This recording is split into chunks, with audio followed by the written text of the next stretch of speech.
আসসালামু আলাইকুম সম্মানিত দর্শক শ্রোতা।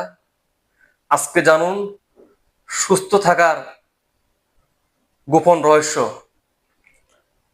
প্রথমত, খুব সকালবেলা তথা ভোরবেলা ঘুম থেকে উঠবেন এবং ঘুম থেকে উঠার 1 ঘন্টার মধ্যে সকালের নাস্তা খেয়ে নেবেন এবং দুপুরের খাবার দুপুর 12টা থেকে 1টার মধ্যে অবশ্যই খাবেন এবং রাতের খাবার সন্ধ্যা 6টা থেকে রাত 8টার মধ্যে খেয়ে নেবেন এবং রাতের খাবার ও ঘুমের মধ্যে সময়ের পার্থক্য 2 থেকে 3 ঘন্টা হবে।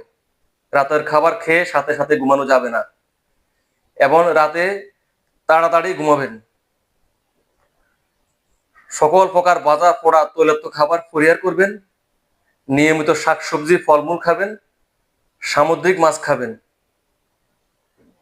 দুশ্চিন্তা মুক্ত জীবনযাপন করবেন এবং সবসময় সৃষ্টিকর্তাকে স্মরণ করবেন।